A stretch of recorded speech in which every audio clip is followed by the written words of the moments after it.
They thought I was just the quiet stepdaughter who would fade into the background. What they didn't know was that I was watching, listening, and collecting every dirty secret they thought was buried. By the time they realized what I was capable of, it was already too late. Their perfect family facade was about to crumble, and I held all the pieces. I'd love to know which corner of the globe you're watching from. And if this story speaks to you, make sure to subscribe. Tomorrow's video is one you absolutely can't miss.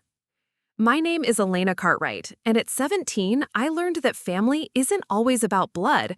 Sometimes it's about survival. When my mom died in a car accident during my junior year of high school, I thought my world had ended. What I didn't expect was for my dad to replace her so quickly that I barely had time to grieve. 6 months after Mom's funeral, Dad introduced me to Veronica Walsh, a blonde real estate agent with perfectly veneered teeth and a laugh that sounded like breaking glass. She had 2 kids from her previous marriage, Madison, who was my age, and Tyler, who was 2 years younger. Dad presented this instant family like it was some kind of gift, completely oblivious to the fact that I was still sleeping with my mom's sweater under my pillow every night. The wedding happened fast, too fast, a courthouse ceremony followed by dinner at some overpriced steakhouse downtown. Veronica wore white, which felt like a slap in the face considering my mom's wedding dress was still hanging in Dad's closet. I sat through the whole thing with a smile plastered on my face, watching my father beam like he'd won the lottery, while I felt like I was attending my own funeral. Moving in together was when the real problem started. Our house had 4 bedrooms, which should have been plenty, but Veronica had other plans. Madison needed the biggest room because she was going through a difficult time with the divorce. Tyler needed the room with the best lighting for his gaming setup. That left me with the basement room, damp, barely insulated, and right next to the furnace that kicked on every 20 minutes with a sound like a dying whale. When I protested, Dad just shrugged and said we all needed to make sacrifices. Funny how I seemed to be the only one making them. Veronica was a master manipulator disguised as a concerned stepmother. In front of Dad, she was all warm hugs and offers to help with homework. The moment he left for work, her mask slipped completely. She had this way of making cutting remarks that sounded almost caring if you weren't paying attention. Elena, honey, maybe you should consider going easy on the carbs. Madison's been working so hard to get in shape for cheerleading tryouts. Or, sweetie, I know you're still adjusting, but could you try to be a little more positive? Your attitude is really affecting the family dynamic. Madison was worse. She was one of those girls who peaked in high school and knew it, desperately clinging to her queen bee status through a combination of cruelty and manufactured charm. She had this habit of borrowing my clothes without asking, then returning them stained or damaged with some excuse about accidents. When I complained, Veronica would remind me about the importance of sharing and being welcoming to my new sister. The final straw came when I caught Madison going through my jewelry box. She was wearing my mother's pearl earrings, the ones Mom had given me on my 16th birthday, telling me they'd belonged to her grandmother. Madison was admiring herself in my mirror, turning her head back and forth to catch the light. "Take those off," I said, my voice shaking with rage. Madison looked at me with this innocent expression that didn't fool anyone. "Oh, these? Veronica said I could borrow them for my date tonight. She said your mom would have wanted us to share." The casual way she invoked my dead mother's wishes made something snap inside me.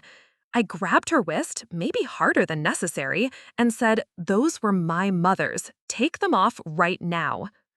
That's when Tyler appeared in my doorway, holding up his phone with a smirk. "Wow, Elena, getting violent with your sister? Dad's going to love seeing this." He'd recorded the whole thing, of course, but edited to make it look like I'd attacked Madison unprovoked. When Dad got home, they had a whole presentation ready. Madison had even managed to work up some tears, claiming she'd only been trying to help me connect with the family by sharing accessories. I tried to explain about the earrings, about how Madison had been stealing from me for months, but Dad was already in protection mode. He'd been doing this thing lately where he treated any conflict as a personal attack on his new marriage. Elena, I'm disappointed. Veronica and the kids are trying so hard to make this work, and you're making it impossible. Maybe some time to think about your attitude would help. That's how I ended up grounded for 2 weeks, banned from using my car, and forced to write an apology letter to Madison for my unprovoked aggression. I wrote the letter, but only because I was already formulating a bigger plan. They wanted to play dirty? Fine. I'd learned from the best. The thing about living in the basement is that sound travels in weird ways through old houses. Late at night, when everyone thought I was asleep, I could hear everything.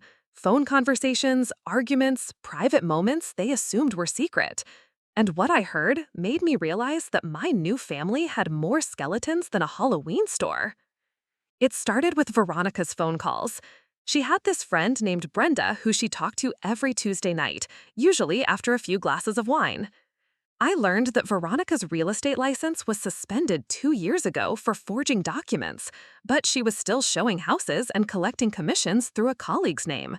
She'd been lying to Dad about her income, making her think she was this successful businesswoman when she was actually drowning in debt from her first marriage. But the real gold mine was Madison. Sweet, innocent Madison who couldn't possibly do anything wrong. She had a whole secret life that would have made her cheerleading coach faint. The parties, the fake IDs, the older college guys she was sneaking around with, all while maintaining her good girl image at home. She was also selling stolen merchandise through social media, taking orders for designer purses and electronics that Tyler would lift from the mall. Tyler wasn't just some innocent gaming nerd either. He'd been suspended from school twice for hacking into the computer system and changing grades, not just his own, but selling the service to other students. He was also running a small-scale identity theft operation, using information he'd gathered from his mom's real estate clients to open credit cards and make purchases. The more I learned, the more I realized I was living with a family of criminals who'd somehow convinced my grieving father that they were his salvation. They saw him as their ticket to legitimacy and financial stability, while slowly bleeding him dry and isolating him from anyone who might warn him about what was really going on. My mom always told me that knowledge was power, but she probably never imagined I'd use that lesson to wage war against my own stepfamily. They'd made a critical error when they decided to underestimate me. They saw a grieving teenager and assumed I was weak, that I'd just roll over and accept whatever scraps they threw my way.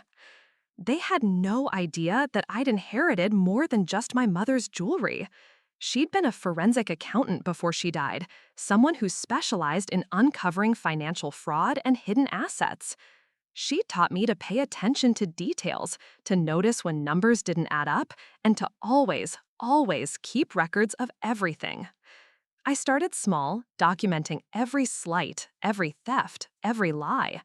I created folders on my laptop with dates, times, and screenshots of everything I could find. When Madison borrowed my clothes without permission, I photographed them before and after, showing the damage. When Tyler used my laptop without asking, I checked the browser history and saved everything interesting I found. But documentation was just the beginning. If I really wanted to protect myself and expose them for who they really were, I needed to be smarter, more strategic. They'd declared war the day they moved into our house and decided I was expendable. What they didn't realize was that I wasn't planning to be a casualty. The basement room they'd stuck me in became my command center. Late at night, while they slept soundly in their stolen comfort, I worked. Research, planning, gathering evidence. They thought they were so clever, but they'd made one crucial mistake. They'd brought their crimes into my father's house, putting him at risk along with his reputation and livelihood. My dad wasn't perfect, but he didn't deserve to be scammed by the people he'd trusted with his heart and his home. He was still my father, and despite his recent poor judgment, I wasn't going to let these parasites destroy him completely. The plan I was forming would require patience, precision, and perfect timing. But I had something they didn't: nothing left to lose and everything to gain. They'd taken my room, my belongings, my father's attention, and my sense of security. What they didn't know was that they'd also given me something invaluable: motivation. Every night, as I fell asleep to the sound of the furnace and the echoes of their secrets filtering through the walls, I reminded myself that this was temporary. Soon, very soon, they'd learn that Elena Cartwright wasn't the helpless little girl they'd mistaken me for. The quiet one in the basement was about to become their worst nightmare. The first real opportunity came 3 weeks into my investigation when Veronica announced she was taking Madison on a mother-daughter weekend to Chicago for college shopping. Dad thought it was sweet that they were bonding. What he didn't know was that I'd overheard Veronica on the phone arranging to meet with someone named Marcus about moving the merchandise. With them gone, Tyler thought he had free reign of the house. Friday night, he threw a party that would have made a college fraternity proud. Kids from school showed up with alcohol, and Tyler was in his element, showing off our big screen TV and raiding Dad's liquor cabinet like he owned the place. I stayed in my basement room, but I wasn't hiding. I was working. Every face that came through our front door was photographed through my small basement window. Every conversation I could hear was recorded on my phone. When Tyler's friend Jake passed out on our white living room couch and threw up all over it, I made sure to get a high-definition video of Tyler just laughing instead of cleaning it up. But the real prize came when I heard Tyler on the phone with someone about a delivery coming Monday. He was pacing around the kitchen, completely oblivious that sound traveled straight down to where I was positioned at the bottom of the stairs. Yeah, the shipment's coming to the house Monday afternoon. My stepmom and sister will be back, but they don't ask questions. Just pull up to the garage like you're delivering something normal. After the party finally ended and Tyler passed out in the living room surrounded by empty beer bottles, I went upstairs to survey the damage. The house looked like a hurricane had hit it, and the smell of vomit and spilled alcohol was overwhelming. But Tyler had made a critical error. He'd left his laptop open on the kitchen counter, still logged into his email. A lot of love and effort went into bringing this story to life. If you're enjoying it, we'd be so grateful if you'd subscribe to our channel. Now, back to where we left off. What I found there was better than Christmas morning. Email chains with someone named Derek about stolen electronics, photos of merchandise with price lists, customer orders with shipping addresses, and most importantly, bank account information showing deposits that coincided perfectly with the thefts I'd been tracking through local news reports. I copied everything to a flash drive, then used Tyler's own laptop to send myself screenshots through an encrypted email account I'd set up weeks earlier. By the time he woke up Sunday morning with the worst hangover of his teenage life, I had enough evidence to put him away for years. Sunday night, Veronica and Madison returned from Chicago loaded down with shopping bags and stories about their wonderful trip. Madison was wearing a new designer dress that probably cost more than my monthly allowance, and Veronica was sporting a Cartier watch that definitely hadn't been in her jewelry collection before they left. Dad asked how they'd managed to afford such expensive items on a shopping trip, and Veronica smoothly explained that she'd had a big commission check come through from a house sale. The lie rolled off her tongue so easily that I almost believed it myself. Almost. Monday afternoon, right on schedule, a white panel van pulled into our driveway. I watched from my basement window as Tyler met the driver at the garage, helping him unload several boxes that were quickly moved into our storage shed. The whole transaction took less than 10 minutes, but I recorded every second of it, including a clear shot of the van's license plate. That evening at dinner, I decided to test the waters. "Tyler, what was that delivery this afternoon? I heard a truck in the driveway." Tyler barely looked up from his phone. "Just some gaming equipment I ordered online." "That's nice," I said innocently. "Must have been expensive gaming equipment to need such a big truck." Veronica shot Tyler a sharp look that he missed completely, but I caught it. She knew exactly what that delivery was, and she wasn't happy that I'd noticed it. After dinner, I heard Veronica corner Tyler in the hallway upstairs. Her voice was low but furious. "I told you to be more careful. We can't afford to have anyone asking questions, especially her." Relax, Mom. She's just a weird little basement dweller. Nobody listens to her anyway. That comment stung more than I wanted to admit, but it also confirmed something important. They saw me as harmless. That misconception was going to be their downfall. The next morning, I made an anonymous tip to the police about suspicious activity at our address.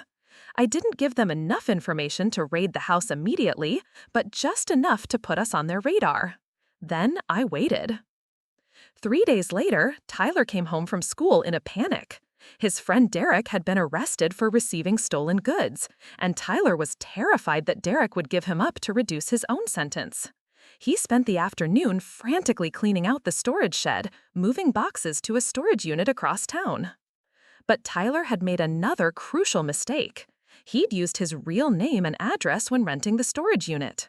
I knew this because I'd followed him there and watched him fill out the paperwork from across the street. Public record searches are surprisingly easy when you know what you're looking for. That night, I heard Veronica on the phone with someone, her voice strained with stress. "We might have a problem. Derek got busted, and Tyler's scared he's going to talk. We need to lay low for a while." The person on the other end must have argued with her, because Veronica's voice got sharp. "I don't care about the money we're losing. If Tyler goes down, this whole thing falls apart. And if that happens, we lose everything we've built here." Everything they'd built here? She was talking about my father, our house, the life they'd constructed on a foundation of lies. They weren't just criminals. They were predators who'd targeted a grieving widower because they thought he'd be easy to manipulate. But their troubles were just beginning.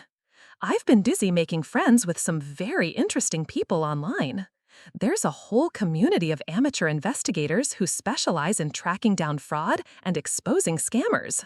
When I shared some of the evidence I'd collected about Veronica's real estate scheme, they were more than happy to help dig deeper. Within a week, I had documentation going back 3 years showing a pattern of forged signatures, falsified loan applications, and kickback schemes involving multiple properties. Veronica hadn't just lost her license. She was looking at potential federal charges if anyone bothered to connect the dots. The beauty of my plan was that I didn't have to do anything directly. I just had to make sure the right information ended up in the right hands at the right time. Anonymous tips to regulatory agencies, carefully leaked information to investigative reporters, strategic posts and online forums where people shared information about local scams. Meanwhile, at home, I played the perfect victim. I did my chores without complaint, kept my grades up, and gave them no reason to suspect that I was anything other than the sad, defeated stepdaughter they thought I was. Madison was getting careless, too. Her fake ID operation had expanded, and she was now selling them to kids at 3 different high schools. But she'd made the mistake of using our home printer to make some of the documents, and she'd been sloppy about covering her tracks. I printed out every fake ID template she'd saved on the family computer, along with her customer list and payment records.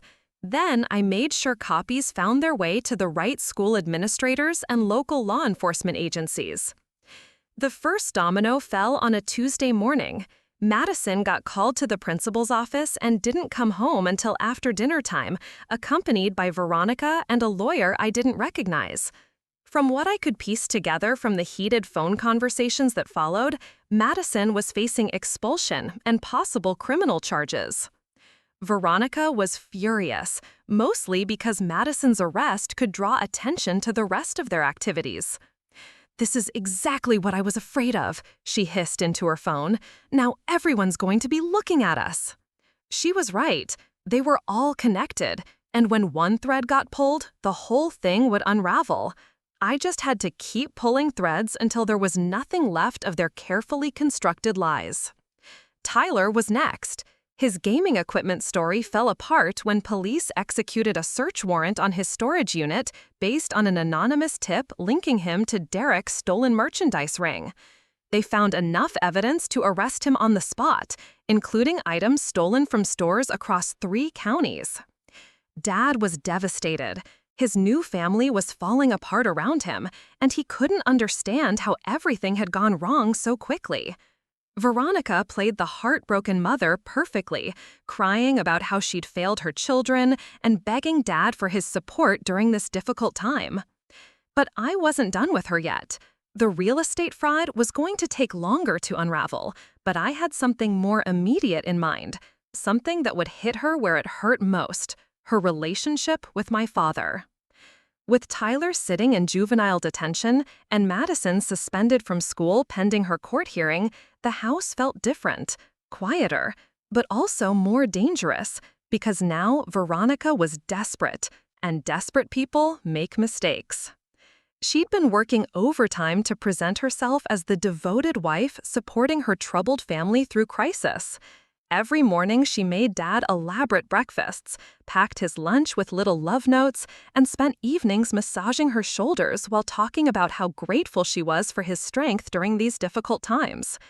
What Dad didn't know was that Veronica was also having late-night phone conversations with someone named Richard, and these weren't the kind of calls a married woman should be making.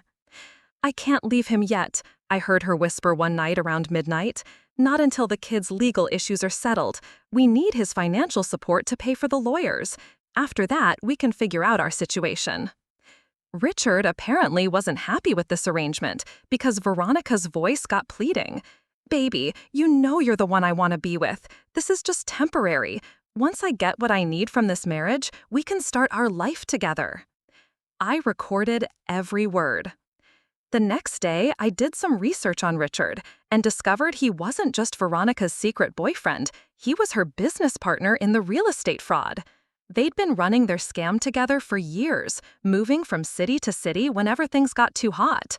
My father wasn't her husband, he was her mark. But I needed more than just recorded phone calls. I needed proof that would be undeniable, something that would open Dad's eyes without him being able to rationalize it away. Veronica was smart and manipulative, and she'd find a way to explain away recordings if she had to. The opportunity came when Veronica announced she was going to visit Madison at her friend's house where she was staying while suspended. What she didn't mention was that Richard would be picking her up 3 blocks away from our house in his silver Mercedes. I followed them to a hotel downtown, the kind of place that rents rooms by the hour and doesn't ask too many questions. From the parking lot, I could see directly into their 3rd-floor room through the window they'd forgotten to close. My camera had an excellent zoom function. The photos I got were explicit, damaging, and absolutely undeniable. Veronica and Richard in various stages of undress, clearly intimate, with timestamps showing this was happening while she was supposedly visiting her daughter. But the real prize was the conversation I managed to record through the thin hotel walls. "How much longer do we have to keep this charade going?" Richard asked. "I'm tired of hiding." "Just until I can access his retirement accounts," Veronica replied. "I've been slowly getting him to add my name to everything, the life insurance, the investment portfolio, even the deed to the house. Once that's done, we won't need him anymore." "What about the stepdaughter? She's been asking too many questions lately." Veronica's laugh was cold. "Elena? She's nobody. A sad little girl who still sleeps with her dead mother's sweater. She'll be 18 in a few months anyway, and then David won't have any legal obligation to support her. She'll be out of our lives permanently." That comment about my mother's sweater hit me like a physical blow. I'd thought I was being so careful, so secretive about my grief. But apparently my privacy meant nothing to these people. They'd been watching me, analyzing me, planning to discard me like garbage. The rage that filled me in that moment was white-hot and clarifying. This wasn't just about exposing their crimes anymore. This was personal. I went home and spent the entire night preparing my nuclear option. Every piece of evidence I'd collected over the past 2 months was organized into a comprehensive digital presentation. Photos, recordings, financial documents, email screenshots, everything. I created multiple copies on different platforms and cloud services, then prepared individual packages for various recipients. The first package went to Dad's work email, scheduled to be sent the next morning with the subject line, "What you need to know about your wife." It contained the hotel photos, the recorded conversations, and a detailed timeline showing how Veronica had been systematically gaining access to his finances. The second package went to the FBI's Financial Crimes Division, containing all the evidence of the real estate fraud, complete with victim lists and dollar amounts stolen. The third package went to the local district attorney's office, focusing on Tyler and Madison's criminal enterprises and their mother's role in facilitating them. The fourth package was the most personal. I sent it to Richard's actual wife, because yes, he was married too, along with a note explaining that her husband was not only cheating on her, but stealing from elderly homeowners across 3 states. But I wasn't done yet. I had one more card to play, and it was going to be the most satisfying of all. The next morning, Veronica was in full performance mode, making Dad pancakes and talking about how proud she was of him for supporting her family through their troubles. She kept touching his arm, calling him her hero, laying it on thick because she probably sensed that something was off. Dad's phone buzzed with an email notification, but he was too distracted by Veronica's attention to check it immediately. I watched from the kitchen doorway, my heart pounding with anticipation. "David, honey," Veronica purred, "I was thinking maybe we should take a vacation together once all this legal stuff is settled. Just the two of us. We could go to that resort in Hawaii you mentioned." Dad smiled and kissed her forehead. "That sounds perfect. We could both use some time away." His phone buzzed again, more insistently this time. Dad finally picked it up to check his messages, and I saw the exact moment his face changed. The color drained from his cheeks as he opened the email and began scrolling through the contents. Veronica noticed immediately. "What's wrong, baby? You look like you've seen a ghost." Dad's hands were shaking as he held up his phone. On the screen was a crystal-clear photo of Veronica and Richard in their hotel room, locked in an embrace that left no doubt about the nature of their relationship. "Would you like to explain this?" Dad's voice was deadly quiet. Veronica's mask slipped for just a moment, and I saw pure panic flash across her features before she quickly composed herself. "David, I can explain. That's not what it looks like." "Really?" Dad scrolled to the next photo.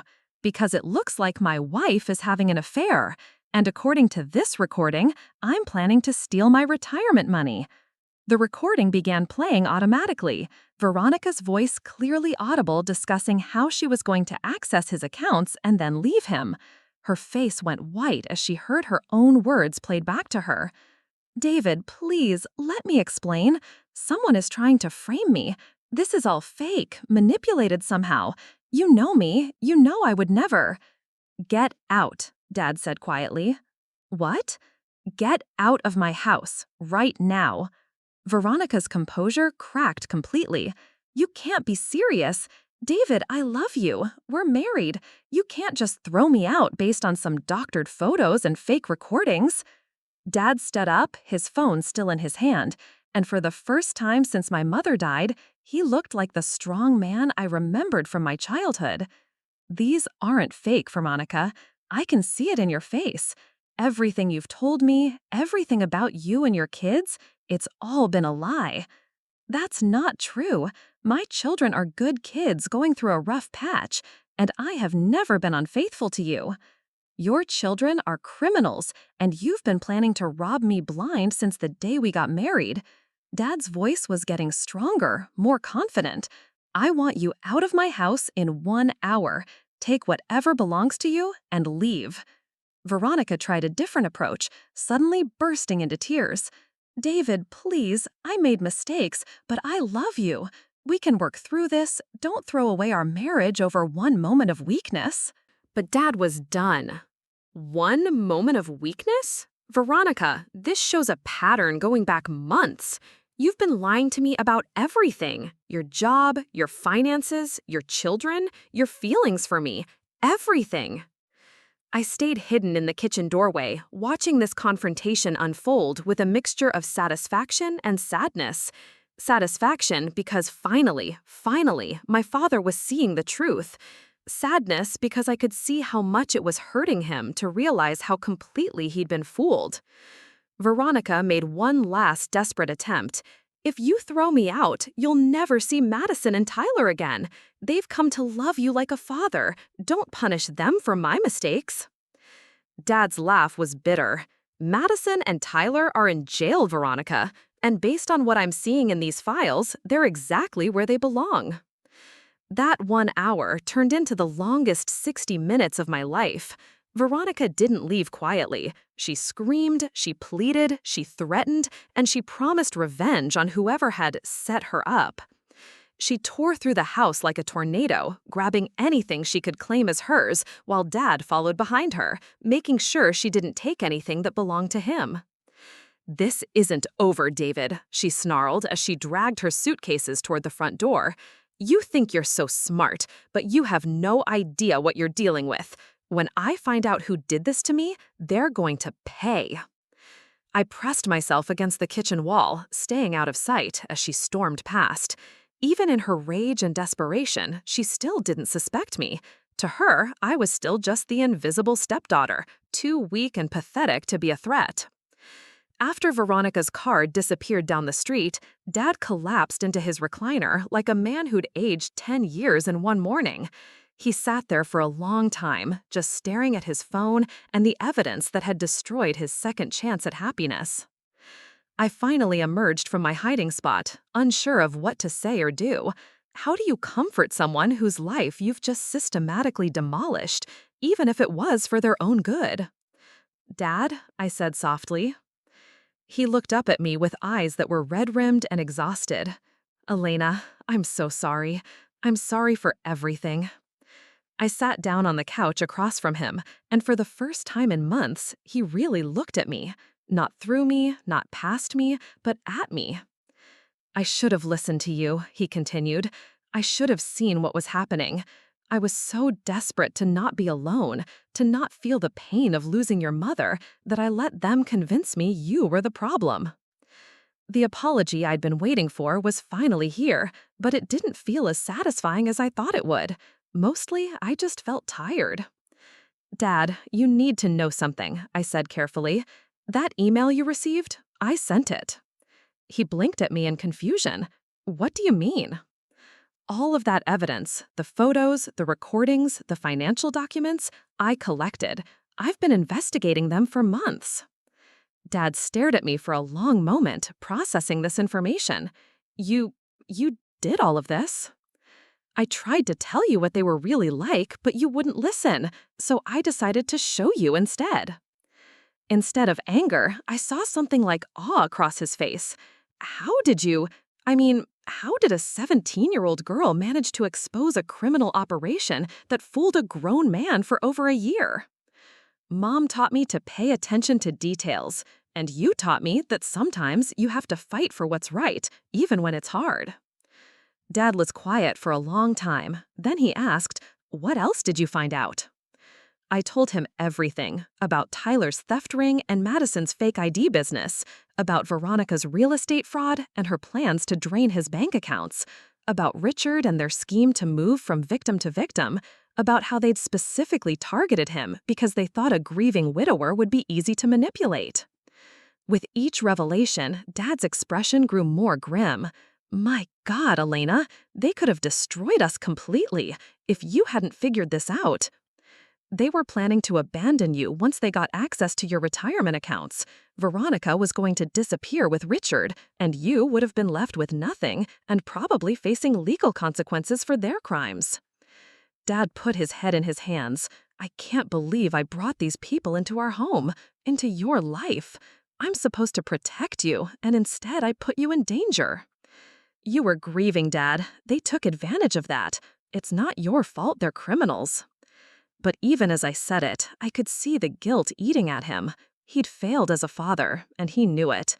The worst part was that his failure had forced me to grow up too fast, to become someone I never should have had to become. The next few weeks were a whirlwind of legal proceedings. Tyler was charged as an adult for his role in the theft ring and faced serious prison time. Madison was expelled from school and looking at criminal charges that would follow her for the rest of her life. Veronica was arrested on multiple counts of fraud and conspiracy.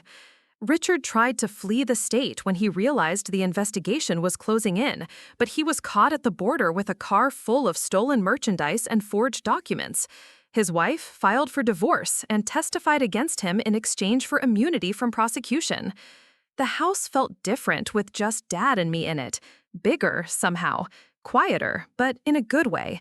Dad moved my stuff back upstairs to my old room without me even asking, and he spent a weekend helping me redecorate it exactly how I wanted it. But the biggest change was in our relationship. Dad started really talking to me again, asking about my day, my friends, my plans for college. He seemed determined to make up for lost time, to be the father I'd needed him to be all along. One evening, about a month after everything fell apart, Dad found me in the kitchen doing homework at the table where Veronica used to stage her perfect family dinners. "Elena, I need to ask you something," he said, sitting down across from me. "When you were collecting all that evidence, weren't you scared? These were dangerous people doing serious crimes. You could have been hurt if they'd figured out what you were doing." I thought about his question carefully. I was terrified, I admitted, but I was more scared of what would happen if I didn't do anything. They were destroying you, Dad, and they were planning to throw me away like garbage the moment I turned 18. Dad's jaw tightened. When Veronica said that about you on the recording, about you being nobody, I wanted to drive to wherever she was and, well, let's just say I had some very unchristian thoughts. The worst part was when she mentioned Mom's sweater. I thought that was private, that no one knew about it. "There's nothing wrong with keeping something that reminds you of your mother," Dad said gently. "I still have her coffee mug in my office. I drink from it every morning." We sat in comfortable silence for a while. Then Dad spoke again. "I need you to know how proud I am of you. What you did took incredible courage and intelligence. You saved both of us. I just did what needed to be done." "No, Alina, what you did was extraordinary. You saw through people who had completely fooled me, and you outmaneuvered criminals with years of experience. You're stronger and smarter than I ever realized." The praise felt good, but it also felt strange. I'd spent so many months being invisible, being dismissed and underestimated, that having my abilities acknowledged felt almost surreal. A few days later, I got a call from Detective Morrison, the lead investigator on Veronica's case. The evidence I'd provided had been crucial in building their case, and he wanted to let me know that all three of them had accepted plea deals rather than risk going to trial. "Your stepfamily is looking at significant prison time," he told me. "Tyler will serve at least 3 years in juvenile detention, then adult prison. Madison is getting probation and community service because of her age, but she'll have a criminal record. And Veronica, she's looking at 8 to 12 years for the fraud charges alone." After I hung up the phone, I felt a complex mix of emotions.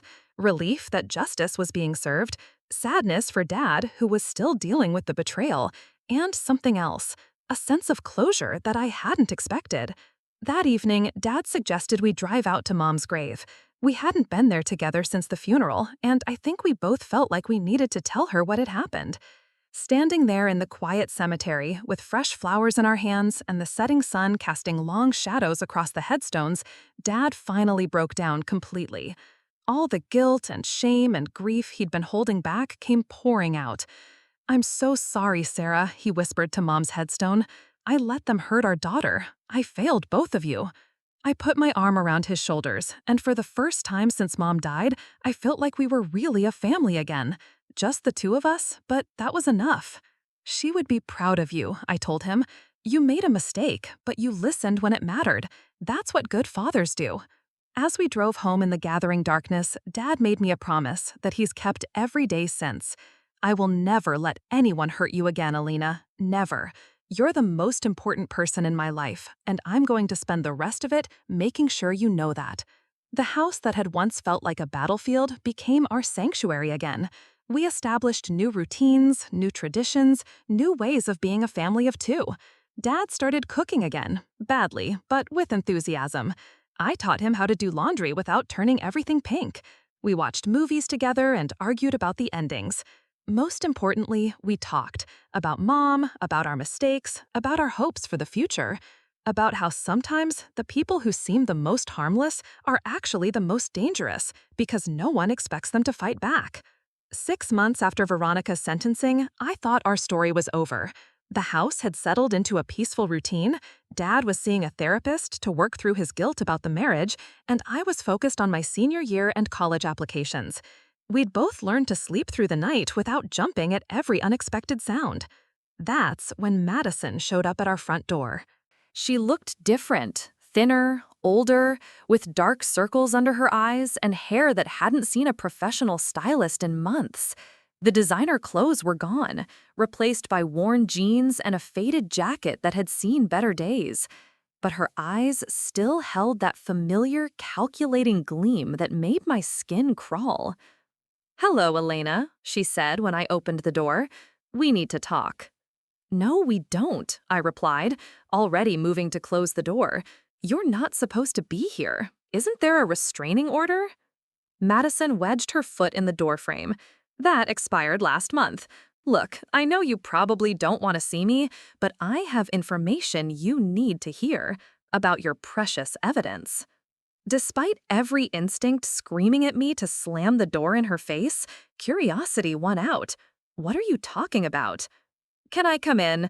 This isn't the kind of conversation we should have on your front porch." I looked over my shoulder toward Dad's office, where I could hear him on a conference call. Against my better judgment, I stepped aside and let Madison into the living room, where her mother had once played the perfect wife. She looked around the space with barely concealed bitterness. "You've redecorated, trying to erase all traces of us, I suppose?" "What do you want, Madison?" She sat down on the couch without being invited, making herself comfortable like she still belonged here. "I want to make a deal." "I'm not making any deals with you. In case you forgot, your family tried to destroy mine." Madison's laugh was sharp and unpleasant. "Your family? Elena, you still don't get it, do you? You think you're so smart because you managed to expose us, but you missed the biggest secret of all. I'm not playing games with you." "This isn't a game." Madison pulled out her phone and showed me a photograph. It was old, faded, showing two women standing together and smiling. One of them was clearly a younger version of my mother. The other looked familiar, but I couldn't place her. "Recognize the woman with your mom?" Madison asked. I studied the photo more closely. There was something about the facial structure, the eyes. "No, I don't know who that is." "That's my grandmother, Elena, your mother's sister." The words hit me like a physical blow. "That's impossible. My mom didn't have a sister." "Oh, but she did. Rebecca Cartwright and Linda Walsh were sisters who had a falling out when they were young adults. They never spoke again, never acknowledged each other's existence. But family DNA doesn't lie." I stared at the photograph, my mind racing. "You're lying. My mom would have told me if she had a sister." "Would she?" "Think about it, Elena. Your mother was a forensic accountant who specialized in exposing financial fraud. My grandmother was running insurance scams and minor cons her whole adult life. Maybe your perfect mother didn't want you to know that criminal behavior ran in the family." Madison's words were like poison, designed to make me doubt everything I thought I knew. But there was something in her tone that suggested she wasn't entirely making this up. "Even if this were true," I said carefully, "what does it have to do with anything?" "It means we're cousins, Elena, first cousins, which means that when you destroyed my family, you destroyed your own blood relatives. You destroyed yourselves. I just documented it." Madison's mask slipped, revealing the anger underneath. "You self-righteous little bitch. You think you're so much better than us, but we're the same. We're family, and family doesn't throw family to the wolves." "Family doesn't steal from each other either," I shot back. "Family doesn't lie and manipulate and plan to abandon people who trust them." "We were trying to survive." Madison's voice rose, then she caught herself and lowered it again. "Do you think it was easy for us? Do you think we wanted to live like that? You had choices. You chose to be a criminal." Madison stood up abruptly and started pacing around the room. "You don't understand. You've never had to struggle for anything. You had this perfect little life with your perfect parents in your perfect house. Some of us weren't that lucky. My mother died in a car accident when I was 16, Madison. I know what loss feels like. And yet here you are, still living in the same house, with the same father who loves you, with college paid for and a bright future ahead of you. Meanwhile, my mother is in prison. My brother is facing years in juvenile detention. And I am working 2 minimum-wage jobs just to afford a studio apartment in the worst part of town. For the first time since she'd arrived, I heard something genuine in Madison's voice. Not the calculated manipulation I was used to, but real pain and frustration. "What exactly are you asking me to do about that?" I asked. Madison stopped pacing and looked directly at me. "I want you to recant your testimony. Tell the prosecutors that you made mistakes in your evidence gathering, that you misunderstood what you saw and heard.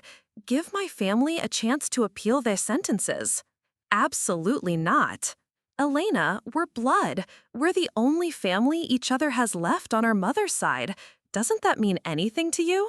"It means nothing when that family consists of thieves and liars." Madison's expression hardened again. "Fine, then I'll have to use what I know about you." "What could you possibly know about me?" She smiled, and it wasn't pleasant. "I know about the other evidence you collected, the stuff you didn't turn over to the police." My blood ran cold. "I don't know what you're talking about." "Oh, I think you do. See, before Tyler got arrested, he managed to hack into your computer. He was looking for leverage, something to use against you if you ever became a problem, and he found some very interesting files." Madison pulled out a flash drive and held it up. "Financial records, showing that your dear old dad has been skimming money from his company's accounts for years. Small amounts, carefully hidden, but definitely theft. Tyler copied everything before he got arrested." The accusation was so unexpected that I actually laughed. "My father isn't a thief. You're making this up." "Am I? Then why does he have 3 different savings accounts that he's never mentioned to you? Why are there regular transfers from his company's petty cash fund to his personal accounts? Why has he been inflating his expense reports and keeping the difference?" Each question hit like a hammer blow. I thought about Dad's mysterious commission checks that had allowed him to afford Veronica's expensive tastes, the new car he'd bought right before the wedding, the expensive dinners and weekend trips. "You're lying," I said, but my voice lacked conviction. Madison sensed my doubt and pressed her advantage. "I have bank statements, Elena, transaction records, email correspondence with offshore accounts. Your father has been stealing from his employer for at least 5 years, probably longer. Even if that were true, which I don't believe, what does it have to do with your family's crimes? It means you're not the innocent victim you pretend to be. Your whole life, your college fund, this house, it's all built on stolen money. You're just as much a criminal as any of us." I felt sick to my stomach, not because I believed Madison's accusations, but because a tiny part of me was wondering if they might be true. Dad had always been vague about his finances, always deflected questions about how he could afford certain luxuries on his salary. "What do you want?" I asked quietly. "I want you to understand that we're all the same. We all do what we have to do to survive, to take care of the people we love. Your father stole to provide for you. My mother married him to provide for us. The only difference is that you got lucky and we got caught." Madison sat back down, sensing that she'd gained the upper hand. "Here's my deal. You help me get my family's sentences reduced, and I keep your father's secret safe. You refuse, and I turn everything over to his company's board of directors and the FBI." I stared at her, trying to process what she was asking me to do. "You want me to lie under oath to protect criminals in exchange for you not destroying my father's life with false accusations?" "They're not false accusations, Elena, and yes, that's exactly what I want." "And you think this makes us family?" Madison's smile was cold. "This makes us partners, just like our mothers should have been." I sat in silence for a long moment, weighing my options. I could call the police and report Madison's attempted extortion, but that would mean her accusations against Dad would become part of the public record. I could refuse her deal, but then I'd have to live with the consequences of what evidence Tyler had really found. Or I could agree to her terms and compromise everything I'd fought for over the past year. I need time to think about this, I finally said. Madison stood up and headed for the door. You have 48 hours. After that, I go public with everything. As she reached the front door, she turned back to me with that familiar smirk. You know, Elena, I always wondered what it would take to wipe that self-righteous expression off your face. Turns out, all it took was showing you that you're not as different from us as you thought. After she left, I sat alone in the living room, staring at the photograph she'd left behind. Two sisters who'd become strangers. Two families destroyed by secrets and lies. For the first time since this whole nightmare began, I wasn't sure who the real villain was. I spent the next 24 hours in a state of paralysis.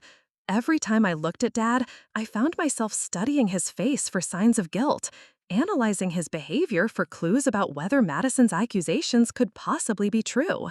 When he asked why I seemed distracted, I made excuses about college applications and senior year stress. But I couldn't stop thinking about the timeline Madison had presented. Dad's sudden ability to afford expensive dinners and gifts for Veronica, the new car that appeared in our driveway without much explanation, the casual way he'd dismissed questions about his finances, always saying he'd gotten a bonus or that business was good. I needed answers, and I needed them before Madison's deadline expired. That night, after Dad went to bed, I did what I'd learned to do best over the past year. I investigated. I started with his home office, carefully searching through files and documents while listening for any sound that might indicate he was awake. What I found made my stomach drop. Hidden in a folder marked Tax Documents 2019 were bank statements for 3 accounts I'd never heard of. The balances were substantial, tens of thousands of dollars that definitely hadn't come from Dad's regular salary. But it was the transaction records that really terrified me. Regular deposits labeled as expense reimbursements and petty cash advances, but in amounts far too large and frequent to be legitimate business expenses. The pattern went back years, just as Madison had claimed. I photographed everything with shaking hands, then put it all back exactly where I'd found it. But the evidence was undeniable. My father, the man who'd taught me about honesty and integrity, the man I'd fought so hard to protect from Veronica's schemes, was a thief. The next morning, I confronted him directly. I couldn't wait any longer, and I couldn't pretend I didn't know. Dad, we need to talk about your finances. He looked up from his coffee with a confused expression. My finances? Elena, is this about college tuition? Because I've told you not to worry about that. It's not about tuition. It's about where the money for tuition is coming from. Something shifted in Dad's expression, a wariness that hadn't been there before. What do you mean? I pulled out my phone and showed him one of the photographs I'd taken. I mean these accounts, Dad, the ones with deposits that don't match your salary, the ones funded by money from your company. Dad's face went completely white. He set down his coffee cup with hands that shook slightly, then sat back in his chair like he'd been physically struck. Elena, I can explain. Can you? Because it looks to me like you've been stealing from your employer for years. Dad was quiet for a long moment, staring at the photograph on my phone screen. When he finally spoke, his voice was barely above a whisper. How did you find out? The admission hit me like a punch to the gut. Despite all the evidence, part of me had still hoped I was wrong. So it's true? It's not what you think. It's exactly what I think.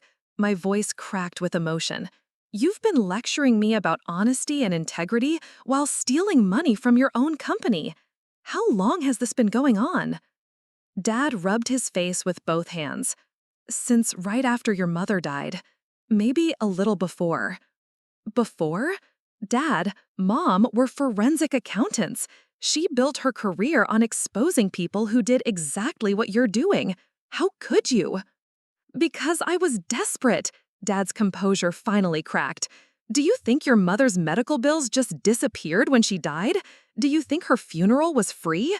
Do you have any idea how much debt we were drowning in? I stared at him, trying to process what he was telling me. Medical bills? But insurance? Insurance covered some of it, not all of it.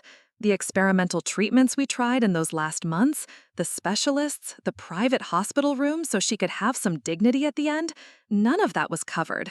We went through our savings, then our retirement accounts, then I started borrowing against the house.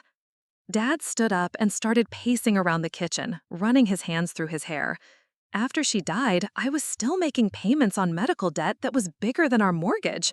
I couldn't afford the house anymore, couldn't afford to keep you in the same school, couldn't afford anything that might help you maintain some stability after losing your mother. So you decided to steal? I decided to survive. I took small amounts at first, just to cover the most urgent bills. I told myself it was temporary, that I'd pay it back once I got on my feet again. But you never paid it back. Dad's shoulder sagged. No, I never did. Every time I thought I was getting ahead, something else would happen. The car would break down, or the furnace would need repair, or you'd need something for school. And then, when I met Veronica, she was expensive, I finished. She was used to a certain lifestyle. I wanted to make her happy, to show her that I could provide for her and her children. I thought if I could just keep things together long enough for her kids to finish school, I could figure out how to pay everything back. The irony was staggering. Dad had been stealing money to impress a woman who was planning to steal everything from him. They'd been running parallel cons on each other without either one realizing it. Dad, this is serious. This isn't just debt or poor financial decisions. This is embezzlement. You could go to prison. You think I don't know that? Dad's voice was sharp with fear and frustration. You think I don't lie awake every night terrified that someone's going to figure it out? I've been living in constant fear for years. Then why didn't you stop? Why didn't you come clean and try to make it right? Dad sat back down heavily, suddenly looking every one of his 53 years. Because I was in too deep. The amounts got bigger over time, and the longer I waited, the worse the consequences became. I kept telling myself that next month, next year, I'd figure out a way to fix it. But next month never came. We sat in silence for several minutes, both of us trying to absorb the magnitude of what we were dealing with. Finally, I spoke. Madison knows. Dad's head snapped up. What? Madison Walsh came to see me yesterday. She has evidence of your financial crimes, and she's threatening to expose you unless I help get her family's sentences reduced. If I thought Dad looked bad before, it was nothing compared to how he looked now. The color drained from his face completely, and for a moment, I was afraid he might actually faint. How?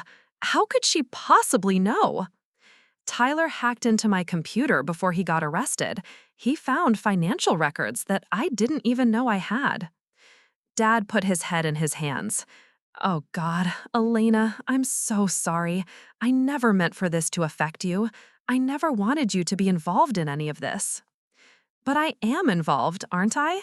Everything I've had, everything I've been able to do, college, this house, the life we've built, it's all been paid for with stolen money. Not all of it, Dad said desperately. Most of your college fund came from your mother's life insurance policy. The house was almost paid off when she died. It's not like our entire life has been built on crime. Just the parts that matter, I said bitterly.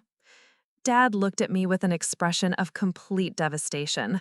Elena, please, I know I've made terrible choices, but everything I did was for you. To keep you safe, to give you opportunities, to make sure you could have the future your mother and I always planned for you. And what about my future now? Madison is giving me 48 hours to decide whether to commit perjury to protect criminals or watch my father get exposed as a thief and probably go to prison. What are you going to do? I stared at my father, this man who'd taught me right from wrong, who'd raised me to value honesty and integrity, who'd been living a lie for years while preaching virtue to his daughter. The hypocrisy was staggering, but so was the love that had motivated his crimes. I don't know, I admitted. I honestly don't know. That afternoon, I drove to the cemetery where my mother was buried. I needed to think, and somehow being near her gave me clarity. I sat cross legged on the grass next to her headstone and tried to imagine what she would tell me to do.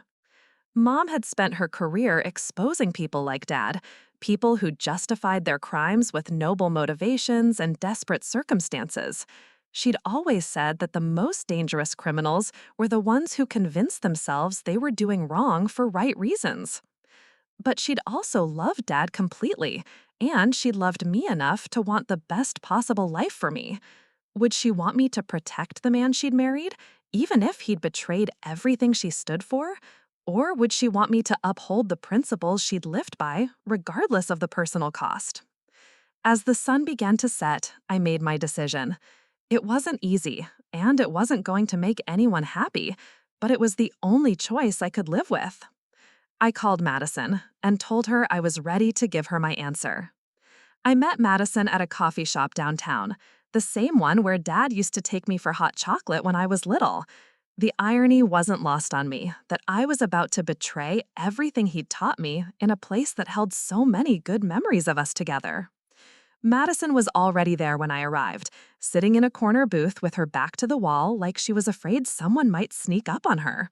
She looked tired and nervous, but there was still that predatory gleam in her eyes when she saw me approach. "So," she said without preamble, "what's it going to be, cousin?" I sat down across from her and placed a manila envelope on the table between us. "I've made my decision." Madison's eyes fixed on the envelope. "Smart choice. I knew you'd see reason eventually." "Open it," I said. She picked up the envelope and pulled out the contents. Photocopies of all the financial documents I'd found in Dad's office, bank statements, transaction records, everything that proved his embezzlement. Madison's expression shifted from satisfaction to confusion. "What is this?" "It's all the evidence Tyler found, and more. Everything you need to prove that my father has been stealing from his company for years." Madison stared at the documents, then looked back at me with genuine bewilderment. "I don't understand. Why are you giving me this?" "Because you're right about one thing. I can't live as a hypocrite. If I'm going to expose criminals, I have to expose all of them, not just the ones who hurt me personally." "Elena, what are you talking about? This ruins your father. This ruins you." "Maybe, but it's the truth."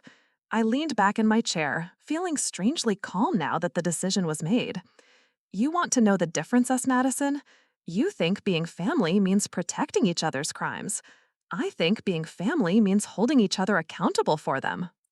Madison's hands were shaking slightly as she held the documents. "This doesn't make sense. You fought so hard to protect him from my mother. Why would you destroy him now?" "Because protecting someone from being victimized isn't the same as protecting them from the consequences of their own actions. Your mother targeted my father because she thought he was weak and vulnerable. That was predatory and wrong. But his financial crimes? Those were his choices, and he needs to face the consequences. Even if it means he goes to prison? Even if." Madison leaned forward, her voice dropping to an urgent whisper. "Elena, think about what you're doing. If you turn him in, you lose everything. The house, college, your entire future. You'll be just as screwed as the rest of us." "I'll figure it out. I'm 18 in 2 months. I can get student loans, work my way through college, build my own life without money that came from stolen funds." "You're insane."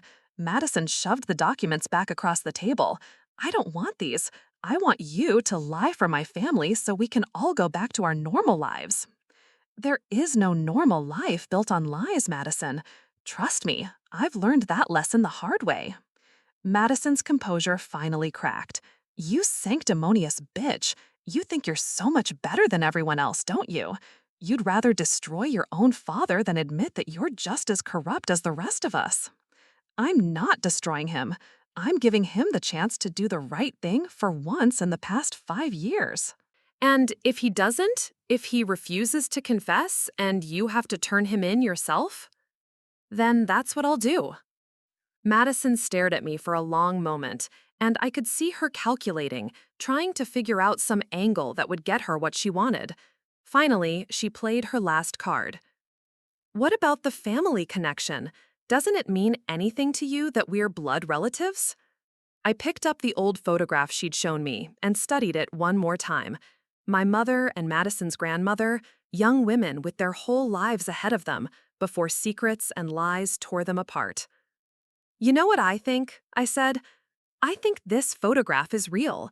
I think our mothers probably were sisters who had some kind of fallen out. But I also think you're using that connection to try to manipulate me, just like your family manipulated my father. So it means nothing to you? It means I'm sorry that our family has a history of people making terrible choices. It means I'm sorry that secrets and lies have been passed down through generations.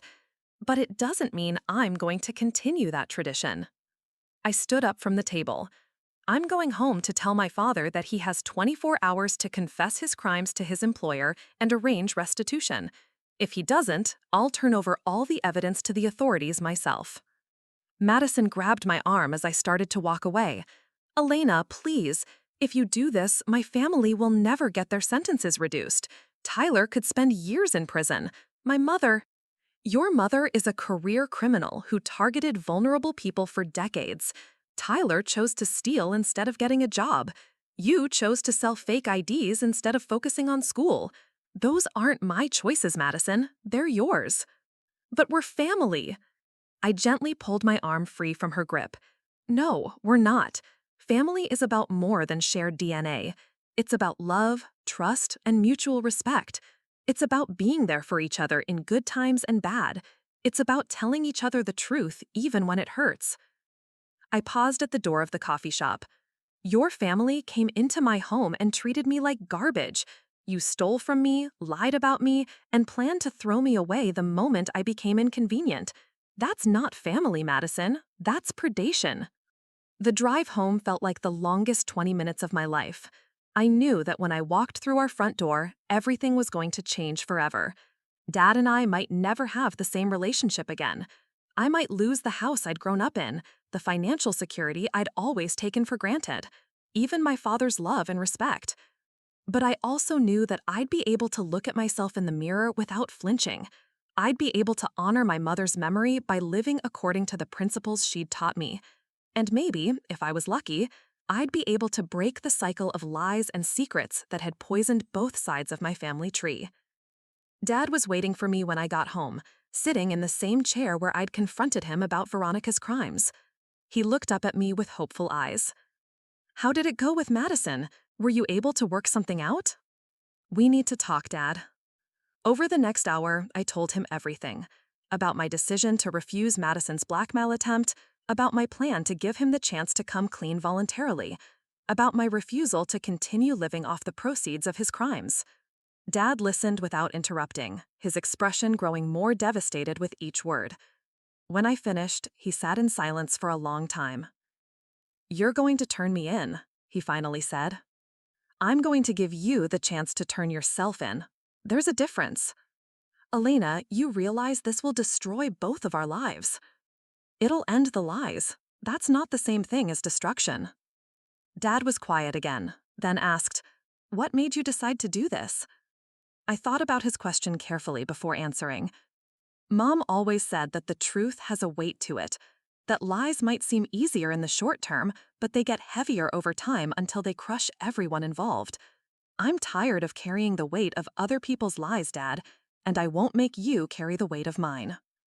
2 days later, Dad walked into his company's headquarters and confessed everything to the board of directors. He provided full documentation of his embezzlement, agreed to cooperate with their investigation, and submitted his resignation effective immediately. The legal consequences were severe but not catastrophic. Because Dad had come forward voluntarily and was cooperating fully with restitution efforts, he received a reduced sentence, 2 years in minimum security prison and 5 years of probation, plus full repayment of the stolen funds. We lost the house, of course. Dad's pension and remaining savings went toward paying back the money he'd stolen. I moved in with my best friend's family for the remainder of senior year and applied for every scholarship and grant I could find.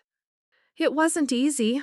There were days when I questioned whether I'd made the right choice, especially when I saw Dad's mugshot in the local newspaper, or had to explain to college admissions officers why my family's financial situation had changed so dramatically.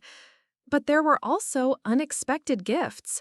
Dad and I talked more honestly during his prison visits than we had in years. Without the weight of his secrets between us, we were able to rebuild our relationship on a foundation of truth instead of lies. I got into college on academic scholarships and need-based aid. I studied forensic accounting, just like my mother, and graduated summa cum laude. The skills I'd learned exposing Veronica's crimes turned out to be excellent preparation for a career in financial investigation. Madison's family served their full sentences. Tyler was released from juvenile detention when he turned 18 and immediately rearrested for violating parole. Veronica got out after 7 years and moved to another state, where she was arrested again within 6 months for running the same real estate scam. Some people never learn, but I did. I learned that being right isn't the same as being righteous. I learned that love sometimes means holding people accountable for their actions, even when it hurts. I learned that family isn't defined by blood or by mutual protection of secrets, but by mutual commitment to truth and growth. Most importantly, I learned that the quiet ones, the ones everyone underestimates, often have the most power to change everything. They just have to be brave enough to use it.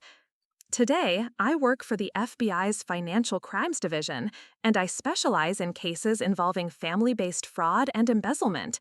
I help other victims find their voices and hold their abusers accountable.